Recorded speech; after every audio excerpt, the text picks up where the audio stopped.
有没有小伙伴想过，为什么有些人会微笑着回首他们的童年，而另一些人却宁愿忘记曾经有过童年？如果你有这种感觉，不，你并不孤单。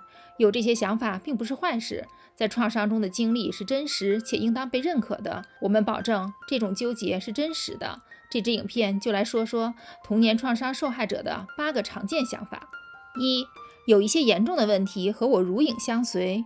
童年创伤会让一个人觉得好像自己天生就有问题，比如说自己可能会认为其他人的那些残忍、麻木不仁的言行都是自己的错，也是自己根深蒂固有问题的证据。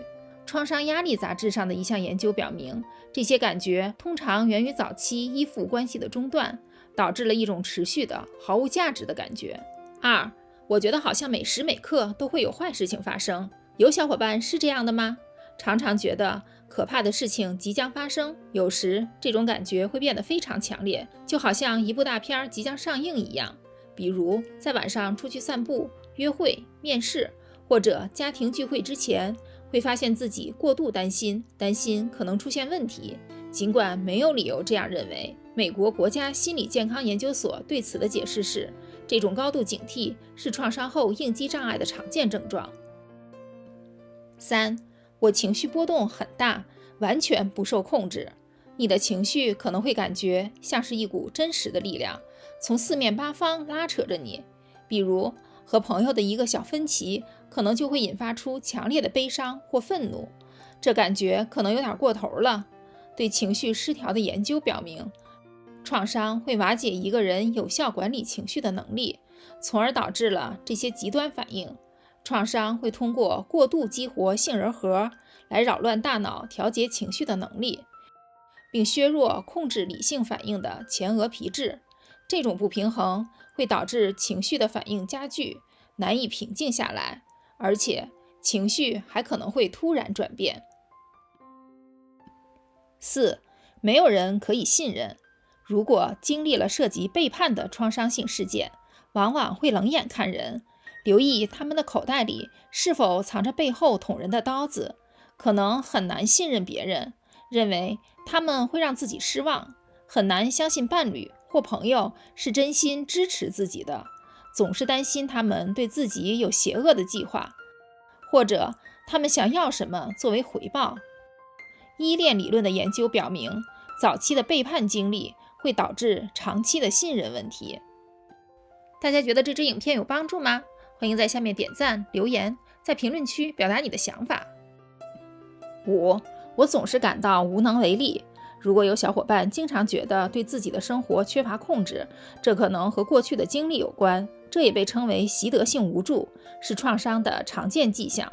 小时候经历过习得性无助，因为觉得无论自己做什么都无法改变自己身边不好的事情，所以停止尝试。虽然这可能不适用于成年人，但可能仍然相信这一点，因为过去的经历会塑造一个人的心态，让人很难看到自己改变的能力，可能很难做出决定，或者在需要为自己辩护的情况下坚持自己的立场，多一些主动，少一些被动。比如在与学校霸凌的有害关系中，或者在工作场所的情况下，只是被动地看着事情发生而不采取行动。关于习得性无助的研究强调了早期创伤是如何灌输一种无力感的，这种无力感会影响一个人的能力和自信。6. 过去的回忆只会让我被刺激，当回想起自己的过去时，它可能会带来痛苦的回忆，而不是安慰。比如一部特定的90年代或2010年的歌曲、电影，给很多人都留下美好回忆的社会趋势，因为与之相关的记忆可能会让你感到不安。对创伤回忆的研究解释说，这些触发因素会引发强烈的情绪反应，扰乱日常生活。7.